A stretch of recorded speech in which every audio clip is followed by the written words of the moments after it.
ना कोई दल है, ना कोई ये है, एनडीए इंटैक्ट है और सारे लोग, सारे प्रत्याशी एनडीए बन के लड़ रहे हैं। और इसमें लोकतंत्र में सभी को अधिकार है चुनाव लड़ने का।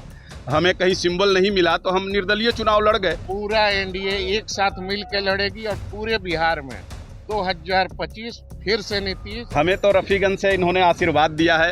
अभी 2010 में जो समर्थन मिला था बिहार की जनता, उससे अधिक मतों से और उससे अधिक सीटों से हम अब की बार जीत के आने जा रहे हैं। जदयू के राष्ट्रीय अध्यक्ष और माननीय मुख्यमंत्री महोदय सबने विचार किया कि इनको पार्टी में लाया जाए और ये सीट निश्चित हो जाएगी हमारी। 2025 में 225 सीट के साथ हम माननीय मुख्यमंत्री जी का फिर से पुनः मुख्यमंत्री बनाने का काम करेंगे। इस बार का जो चुनाव है एनडीए का सुन लीजिए ना, एनडीए एक है और मैं एनडीए में ही था। और हमारे नेता ने इतना विकास किया है पूरे बिहार सूबे में कि हम विकास पे चुनाव लड़ने जा रहे हैं। नमस्कार, द इंडिया टॉप देख रहे हैं। मैं हूं अखंड ज्योति। देखिए, तमाम सियासी हलचलों के बीच मुख्यमंत्री नीतीश कुमार लगातार अपने नेताओं को सिंबल दे रहे हैं। और देखिए, अब इसी कड़ी में रफीगंज विधानसभा सीट से प्रमोद कुमार सिंह को सिंबल दे दिया गया है। और देखिए, वह सिंबल लेकर निकलते हैं। उसके बाद मीडिया से बातचीत करते हुए क्या कुछ कह रहे हैं, पहले उनके पूरे बयानों को सुनिए। अब ये बात हमारे बस का नहीं है, हम नहीं इसके बारे में बता सकते हैं। ये बड़े बड़े इसके लिए निर्णय के लिए बैठे हैं राष्ट्रीय स्तर के नेता। हमें तो रफीगंज से इन्होंने आशीर्वाद दिया है और मैं उनको वादा किया हूं कि रफीगंज से आपको निश्चित रूप से चुनाव जीत करके दूंगा। एक सीट आपके जदयू के खाते में दूंगा मैं। पिछले बार आप ही ने कहा कि हम इनके खिलाफ उतर गए, तो क्या नीतीश कुमार जी आपसे डर गए जो आपको बुला करके सिंबल? नहीं, कोई डरने वाली बात नहीं है। ये लोकतंत्र है और इसमें लोकतंत्र में सभी को अधिकार है चुनाव लड़ने का। हमें कहीं सिंबल नहीं मिला तो हम निर्दलीय चुनाव लड़ गए और निर्दलीय चुनाव लड़ करके हमने दूसरा स्थान पर अपना लाने का काम किया। 56,000 से अधिक मत आया और इन्होंने हमारे जदयू के राष्ट्रीय अध्यक्ष और माननीय मुख्यमंत्री महोदय सबने विचार किया कि इनको पार्टी में लाया जाए और ये सीट निश्चित हो जाएगी हमारी। तो हम आज पार्टी के सदस्यता भी लिया और हमें सिंबल भी मिल गया। सदस्यता लिए? नहीं, 10 तारीख। 10 तारीख को। सर, एक सवाल अब उठ रहा है जदयू पर कि जदयू में जो है कार्यकर्ताओं को टिकट नहीं दिया गया है। इस बार जदयू पार्टी ने भी खेला कर दिया है और आरोप लग रहा है बेचने का। सब निराधार है। जदयू ही एक ऐसा पार्टी है जो कभी भी हम लोगों ने कभी सभी कार्यकर्ताओं को ही मिला है। और इस बार का जो चुनाव है एनडीए का सुन लीजिए ना, एनडीए एक है और मैं एनडीए में ही था।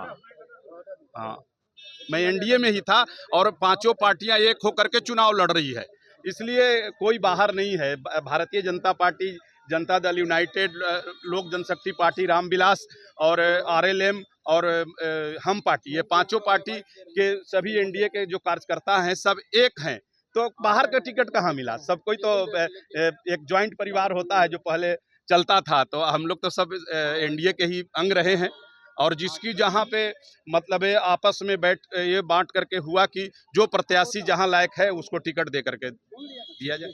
तो आपने साफ तौर पर सुना। इसके साथ ही रघुनाथपुर से विकास कुमार सिंह को भी सिंबल दे दिया गया है। और रघुनाथपुर में देखिए, एक और जहां राष्ट्रीय जनता दल के उम्मीदवार जो हैं वह मोहम्मद साबुद्दीन के बेटे ओसामा साहब को बनाया गया। उनके सामने नीतीश कुमार ने अपने उम्मीदवार के रूप में विकास कुमार सिंह को उतार दिया। और विकास कुमार सिंह क्या कुछ कह रहे हैं, पहले उनके पूरे बयानों को सुनिए। क्या परिस्थितियां देख रहे हैं? कोई किसी तरह का कोई कंफ्यूजन नहीं है, ठीक है। और किसी तरह एनडीए इंटैक्ट है और पूरा एनडीए एक साथ मिल के लड़ेगी और पूरे बिहार में 2025 फिर से नीतीश। और 2025 225 के नारे के साथ हम विकास किए हैं और हमारे नेता ने इतना विकास किया है पूरे बिहार सूबे में कि हम विकास पे चुनाव लड़ने जा रहे हैं। और आने वाला बिहार, नया बिहार नव निर्माण के लिए 2025 में 225 सीट के साथ हम माननीय मुख्यमंत्री जी का फिर से पुनः मुख्यमंत्री बनाने का काम करेंगे। लेकिन चिराग पासवान की कई सीटें हैं जिस पर जेडीयू ने उम्मीदवार दे दिया है, क्या उसका नुकसान? सभी बातें हो गई हैं और ये बड़े नेताओं का मामला है, ठीक है। किसी तरह का कंफ्यूजन नहीं है। बिहार में एनडीए, ना कोई दल है, ना कोई ये है, एनडीए इंटैक्ट है और सारे लोग, सारे प्रत्याशी एनडीए बन के लड़ रहे हैं। ना भाजपा, ना लोजपा, और ना जदयू, सारे लोग एनडीए के बैनर तले लड़ रहे हैं। और चिराग जी चाहे कुशवाहा जी, सारे लोग मिल के लड़ रहे हैं। ठीक है, इसलिए एक सवाल है धन्यवाद। कि आपको रघुनाथपुर से मिला है, वहाँ तो बाहुबली के बेटे को भी टिकट मिला है राजद से, तो कितनी बड़ी चुनौती लग रही है आपको? देखिए, वहाँ पे साधु बनाम बाहुबली की लड़ाई है। ठीक है, गांधी बनाम बाहुबली की। तो गांधी तो 200 साल अंग्रेज जब राज किए तो गांधी तो इस देश से भगा दिए। तो रघुनाथपुर बहुत छोटा जगह है, और रघुनाथपुर कोई अपराधियों को नहीं करेगा। माफिया राज के खिलाफ फिर से कोई 2005 के पहले वाला बिहार नहीं आने जा रहा है।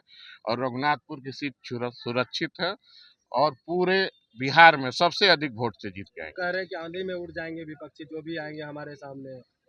कौन बोल रहा है? बाहुबली के बेटे बोल रहे हो, समाज अभी बोल रहे 2010 में जो समर्थन मिला था बिहार की जनता, उससे अधिक मतों से और उससे अधिक सीटों से हम अब की बार जीत के आने हैं। जा रहे सभा ने कहा है तेजस्वी को मुख्यमंत्री बनाएंगे, वहाँ से जीत करके हैं। आएंगे कहने और के लिए CM कोई बनेंगे। कहने के लिए कोई किसी को ये रोक सकता है? ओसामा तो अभी तो कांग्रेस देखे ना, कांग्रेस क्या करना चाह रही है। कांग्रेस से अभी मुख्यमंत्री का घोषणा तो करवाएं, फिर ना हम पे वो बात करेंगे। पहले सीट तो लाएं, फिर बिहार के लोग झांसा में नहीं आने वाले हैं। हमारे विकास पुरुष ने इतना काम किया है कि हम अपने काम के बदौलत, अपने लोगों के बदौलत पूरे बिहार में नीतीश कुमार की सरकार बनी। बीच में भी तो आपने साफ तौर पर सुना, दोनों ही नेता रफीगंज से प्रमोद कुमार सिंह और रघुनाथपुर से विकास कुमार सिंह अपना सिंबल लेकर निकले अभी से थोड़ी देर पहले। और देखिए लगातार जिस तरीके से 57 सीटों पर अपने उम्मीदवारों की लिस्ट जारी की है जनता दल यूनाइटेड, और इसके अलावा तमाम नेताओं को सिंबल जो है वह लगातार दिया जा रहा है। अब इसके बाद देखना होगा कि आगे की तस्वीर क्या कुछ निकल कर सामने आती है। तब तक ये तमाम अपडेट को देखते रहने के लिए इंडिया टॉप देखते रहें। धन्यवाद।